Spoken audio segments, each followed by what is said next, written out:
With Jewish Book Week coming up at the end of February and beginning of March, one writer-editor I would love to hear from is the redactor of the Torah. Imagine sitting, listening to someone speak, and to learn how this gifted editor-writer wove together all the stories into one overarching narrative, beginning with creation and other early myths, introducing us to the patriarchal stories, and closing the first book with the children of Israel in Egypt and the deaths of Jacob and then Joseph. This writer-editor would draw our attention to the opening verses of the second book of the Torah, the book of Exodus that we begin reading again tomorrow. He'd call our attention to the transformation of the names of Jacob's sons, no longer individuals, but the names of clans, tribes, very busy multiplying. This is a new kind of creation, he would say, pointing out the repetition of certain words in chapter 1 of Exodus that recall the proliferation of life at the creation of the universe in Genesis 1. See how these two epic narratives of Genesis and Exodus are linked yet separate.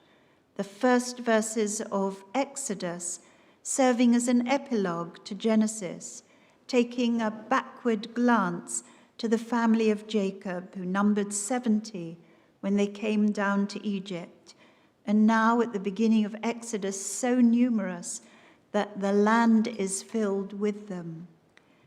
Imagine an interviewer asking this putative editor, how did you create that sense of a long passage of time, 430 years, between Jacob's journey to Egypt and a new chapter in which a new king arises over Egypt who did not know Joseph? This transition is done with such artistry that you can feel an oppressive darkness begin to overshadow and presage the events to come, the ruthless burdens that are imposed on the Israelite slaves, their various labors, and the bitterness of slavery. And what was it, we might ask him, that prompted our writer, or her, by the way, let's not assume too much, that prompted our writer to create the characters of the two midwives, Shiphrah and Puah, who defiantly oppose Pharaoh's decree to murder the male infants as soon as they are born. And that touch of dark humor as they tell him, the Hebrew women are not like the Egyptian women. They are vigorous. Before the midwife can come to them, they have given birth. And we get a tiny glimpse of the social history of birthing mothers, even before Heidi Thomas's moving series, Call the Midwife. All of this, the writer-editor would explain, is a prologue to the story of the birth of Moses, his abandonment by his parents and adoption by the daughter of Pharaoh, and then his young, impetuous adult life in which he cannot bear to see the suffering of his people and strikes down an Egyptian whom he sees beating a Hebrew slave. The story of Moses' young adult life is passed over quickly. His flight to Midian, his encounter with the 7 daughters of a priest of Midian, one of whom he marries, his gentle life as a shepherd, working for his father-in-law.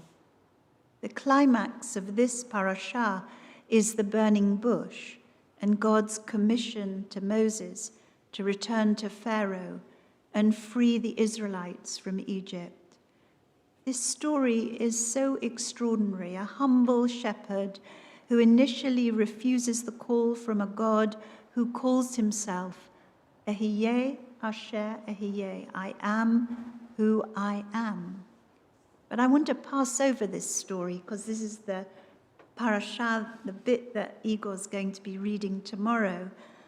And this whole extended conversation between God and Moses that goes on for quite a long time, and highlight a brief interlude which interrupts the story of Moses' return to Egypt with his wife, Zipporah, and their son.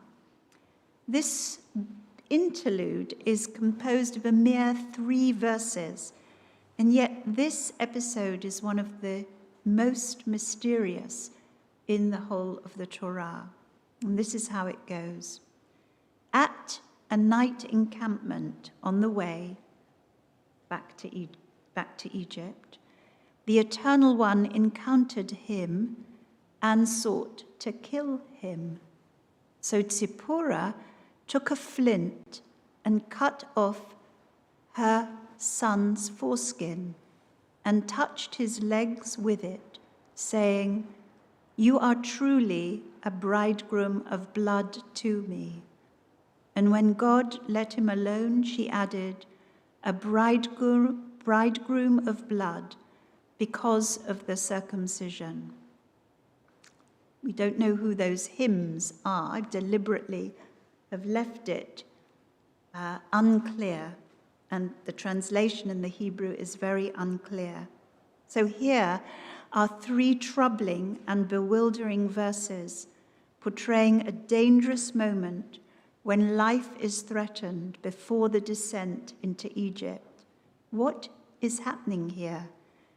God has just told Moses that all the Egyptian authorities who sought to kill him because of his previous act of manslaughter are dead, so he is free to return. But here, using exactly the same vocabulary, God seeks to kill him. Whose life is in danger here? Is it Moses' life, or is it his son's life? Abraham ibn Ezra quotes those who think it must refer to Eliezer, Moses' second son, just born, and as yet unnamed and uncircumcised. But Ibn Ezra himself thinks it must refer to Moses, and that the encounter was an illness that almost killed Moses and made him tremble so much that Zipporah, instead of Moses, had to circumcise the boy. And why does she only circumcise one son? What about the second? We already know, by the way, that the firstborn of Moses and Zipporah has already been born. Gershom is his name. And what is the meaning of the action she takes by touching his legs with the foreskin?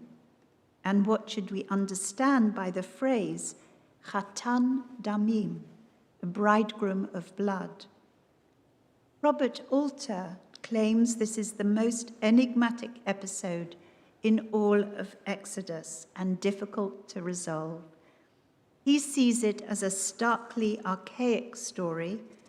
The God who encounters Moses is like the figure who encounters Jacob at the ford of Jabbok, mysterious and threatening of human life.